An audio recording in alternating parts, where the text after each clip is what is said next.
You were told to wait. Wait until your 60s. Work while you're young. Save a little here. Sacrifice today so you can enjoy tomorrow. And when tomorrow comes, you're tired. You're broke. And your freedom is nothing but a memory you never lived. Retirement is the lie they gave slaves so they wouldn't revolt. The truth they never told you is this: you are not saving for freedom. You are saving to delay collapse. The whole structure was built on the assumption that you would obey long enough to become too weak to question it. They gave you just enough security to keep you from running, just enough hope to keep you from asking, and just enough fear to keep you working. I say this without apology. The man who waits until 65 to begin living was never alive to begin with. You think retirement is a reward? It is a leash. They call it a pension. I call it permission to survive. You were never supposed to reach your final years with dread in your chest and a calculator in your hand. That is not freedom. That is a sentence. And the only crime you committed was trusting a system that was never built to set you free. Let me show you how wealth works. Not the fantasy, but the formula. True wealth is not saved. It is not rationed. It is not handed out at the end like a prize for obedience. True wealth is built through value. It is the byproduct of thought, decision, and the courage to step off the assembly line. Look at Henry Ford. He didn't save his way into millions. He didn't work for someone else until he was 65. He created something that multiplied without him. He built systems. He saw opportunity where others only saw jobs. And because of that, his wealth worked while he slept. That is the difference between the man who builds and the man who waits. The builder lives now. The waiter dies hoping. You were taught that delayed gratification is the key to success. But the truth is that delayed vision is death. If your entire life is built around a reward that only comes when you're too tired to enjoy it, you were deceived. You want to know the truth about retirement? Here's the truth. Most men never make it there. They die before they ever escape the wheel. And the few who do arrive with a body that's weak, a wallet that's light, and a soul that's forgotten what it meant to move with purpose. It doesn't have to be this way, but only if you're willing to break the lie today. Affirm with power. I do not wait for freedom. I build it now. I reject the retirement trap. My wealth begins today. Part 3. Schools create obedient workers, not rich men. You were trained, not educated. Conditioned, not liberated. From the first day you stepped into a school, they were not preparing you to own your life. They were preparing you to serve someone else's. The school system does not produce creators. It produces cogs. Think carefully. What did they teach you? Sit down. Be quiet. Memorize. Repeat. Obey. Raise your hand for permission to speak. Wait your turn. Learn the rules. Follow instructions. Stay in line. Now ask yourself, how many of those lessons do you see in the life of the rich? None, because no man ever became free by obeying everyone else's commands. The men who rose, Carnegie, Edison, Ford, they broke the line. They rejected the path laid before them. They thought. They imagined. They questioned. They moved with belief, not compliance. Let me tell you about Thomas Edison. He was thrown out of school. The teacher said he was unteachable, deficient. They told his mother he would never learn. And what did he do? He went on to bring light to the entire world. Not because of a classroom, because of belief, because of persistence, because of vision. And here is the great irony. The same system that rejected Edison now teaches about him. They celebrate his name, but they punish the spirit he lived by. The truth is this: schools do not teach wealth. They do not teach imagination. They do not teach faith. They teach order. They teach comfort. They teach dependency. They teach you to memorize a script and never to write your own. If you want to become rich, you must unlearn the thinking that made you poor. You must cast out the false beliefs that were planted in you by those who were never free themselves. You must question the path. You must think for yourself. Ask, why was I taught to fear mistakes more than mediocrity? Why was I never taught to build income? Why did no one speak of definite purpose? I will tell you why. Because obedient workers do not need wealth. They only need enough to survive and to keep showing up. This is not an attack on learning. This is a war against indoctrination. Education is power when it liberates the mind. But when it only trains the hand, it becomes a prison. If you want to rise, you must retrain your thinking. You must study what the free men study. You must speak like the man you intend to become, not like the one you were trained to be. You must ask questions they never let you ask. Who benefits from my obedience? Who profits from my delay? Who taught me that my value is measured in grades, hours, or approval? The moment you start questioning, you start building your exit. You were not born to follow instructions. You were born to give them. You were not made for desks and bells. You were made for vision and command. And if you are willing to reclaim your mind, you will reclaim your life. Affirm now with certainty. I think for myself. I question the path I was given. I was not born to follow instructions. I was born to give them.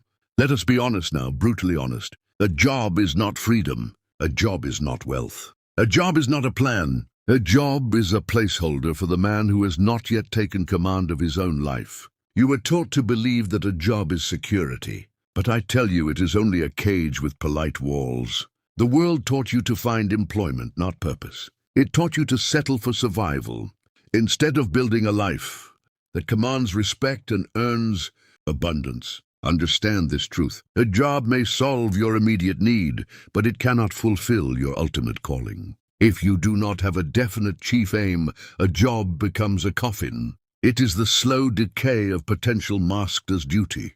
You wake up, you punch in. You work all day, you punch out and repeat. And somewhere along the way, you forget that you were meant for more. Do I say abandon your job? No, but I say this. Use your job the way free men use tools. Not as a master, as a means, as leverage. As the funding for your freedom, not the replacement of it. Let me tell you about Edwin C. Barnes. He did not despise work. He worked as a clerk. But he had one vision burned into his soul: to become business partners with Thomas Edison. He worked with purpose, not just for a wage. He used the job to get into the room. And once in the room, he proved himself and left the job behind forever. This is how wealth is built.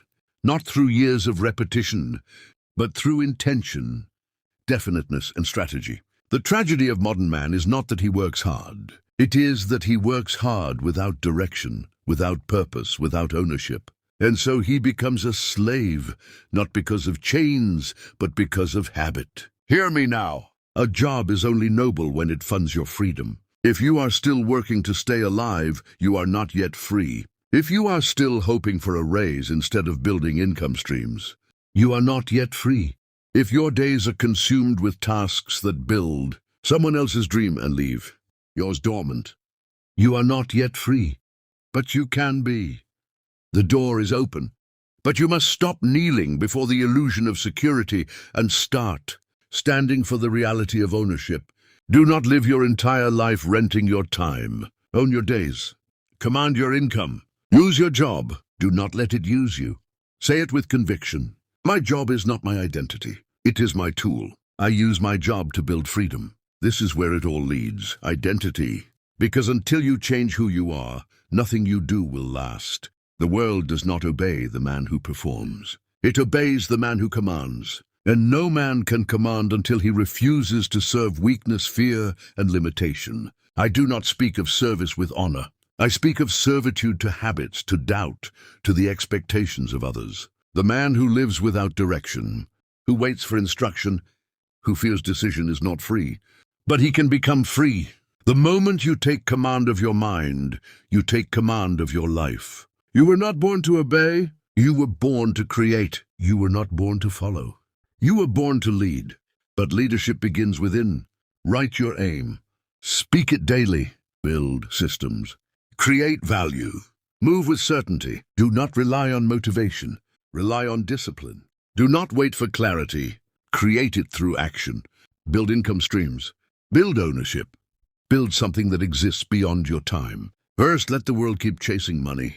Let them scramble for crumbs. Let them trade hours for coins and sell their birthright for wages. You, I'm speaking directly to you, must understand what they do not. The laws that create wealth are spiritual before they are material. You cannot rise until you rise in mind. You cannot earn until you believe you are worthy. You cannot command until you obey the laws that govern riches.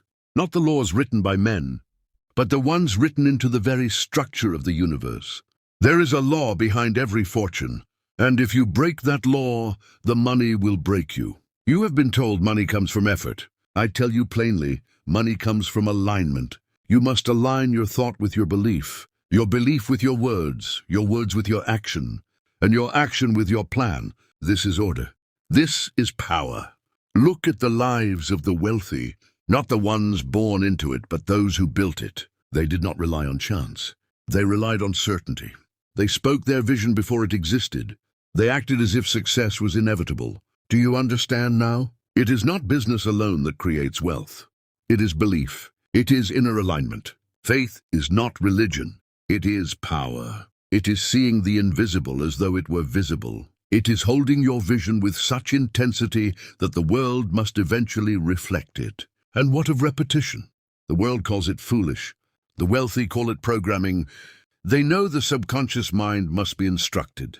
And what you repeat with emotion becomes command. If you speak doubt, you command limitation. If you speak certainty, you command expansion. Wealth does not respond to confusion. It responds to clarity. Write your aim. Read it daily. Speak it aloud. Act on it relentlessly. These are not opinions. These are laws. Obey them and your world will change. Ignore them and nothing will. If you would understand slavery, stop looking at chains and start looking at habits. For no man today wears shackles on his wrists. He wears them in his routines. Slavery in this age is not enforced by force.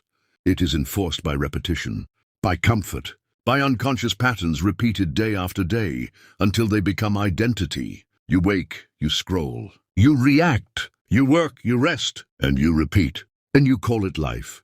But I ask you, is it your life? Or is it the life designed for you by a system that profits from your predictability? The modern slave is not owned by a master. He is owned by a pattern. And that pattern, unless broken, will carry him to the grave with nothing but exhaustion to show. The chains are in your habits. What time do you wake? What do you think about first? Do you command your day, or does the world command you? A man who does not control his morning will never control his destiny. The poor man drifts. The wealthy man directs.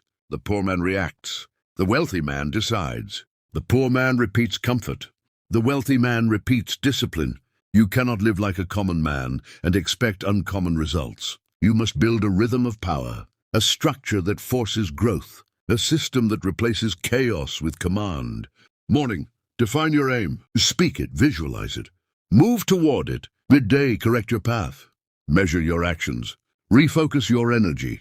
Night, review your progress. Learn, adjust, prepare for tomorrow. Repeat this daily, without excuse, without delay. Because your habits are not small actions. They are your destiny in motion. There is a law few men accept. He who waits serves the man who acts. The world does not reward hesitation. It rewards decision. Look around you. Every empire, every fortune, every success was claimed by someone who moved before they felt ready. Wealth does not come to the most intelligent. It comes to the most decisive. You think opportunity will wait? It will not. While you hesitate, someone else acts. While you doubt, someone else builds. While you delay, someone else takes the ground that could have been yours. And one day you will find yourself working for that man, not because he was smarter, but because he moved. Most men do not fail because they made the wrong decision. They fail because they made no decision at all. Waiting is not neutral. Waiting is loss. Patience without action is paralysis. And paralysis is the quiet death of potential. Courage is not something you feel. It is something you decide. So I ask you, what are you waiting for? The perfect moment does not exist. The perfect plan does not exist. The perfect conditions will never come. There is only now. Move now, decide now, build now. Because if you do not, someone else will, and you will spend your life serving the man who did. Say it now! I act while others wait. My speed creates my freedom. You have heard the truth. You have felt it. You have recognized yourself somewhere in these words. But recognition is not transformation. Understanding is not action. And action alone is not enough unless it is repeated until it becomes identity. This is the point where weak men turn away. This is the point where they say, I understand, and then return to the same habits that built their prison. Do not be that man, because the world is full of men who know what to do and never do it. They read, they listen, they feel inspired, and then they go back to sleep. Not in body, but in mind. They wait for motivation. They wait for energy. They wait for the perfect moment to begin. And while they wait, their life continues to slip through their hands. Listen carefully. This is the difference between the man who rises and the man who remains. The man who rises does not rely on emotion. He relies on decision. He does not ask how he feels. He asks what must be done, and then he does it again and again and again until the action becomes automatic, until the habit becomes identity, until the identity produces results. This is the law of transformation. You cannot think your way into a new life. You must act your way into it, and you must act when it is uncomfortable. You must act when it is inconvenient. You must act when you do not feel ready, because readiness is a lie told by fear. No man is ever ready. He becomes ready by moving. So what will you do now? Will you close this message and return to distraction? Will you delay, postpone, and tell yourself you will start tomorrow? Or will you decide here and now that your life changes today? Not next week, not next month, today. Because the truth is simple. If nothing changes, nothing changes. And if you do not change your habits will decide your future. You already know where that path leads. You have seen it. You have felt it. You have feared it. So why continue walking it? This is your moment. Not a dramatic moment. Not a perfect moment. A real moment. A decision point. A line in the sand. You either cross it or you remain the same. There is no middle ground. Now listen to this carefully and do not ignore it. You must begin with one command. Not 10, not 21. A single action repeated daily with discipline will do more for your life than 100. Ideas left undone. Choose it now. It may be waking earlier. It may be building a skill. It may be starting your first income stream. It may be cutting off distractions. It may be writing your plan. But whatever it is, it must be clear. It must be simple. And it must be executed daily. This is how power is built. Not through intensity, but through consistency. Not through bursts of effort, but through disciplined repetition. You do not need more information. You need more execution. You do not need more ideas. You need more action. And you do not need more time. You need more urgency, because time is moving whether you act or not. And every day you delay, the version of you that could have existed fades further away. I will say it again so you do not forget it. Your future is not created by what you know. It is created by what you do repeatedly. So decide now. Who are you? Not who you were. Not who you hope to be. Who are you from this moment forward? A man who waits? Or a man who moves? A man who obeys? Or a man who commands? A man who survives? Or a man who builds? Answer it with action. Not words. Not thoughts. Action. Stand up. Write your aim. Plan your next move. Execute it today. And then do it again tomorrow. And the next day. And the next. Until the life you once imagined becomes the life you live. Say it with certainty. Say it with force. Say it until you believe it. I act without hesitation. I build without excuse. I think with clarity. I move with purpose. I command my life. And remember this, the man who decides today becomes the man others work for tomorrow. So decide now.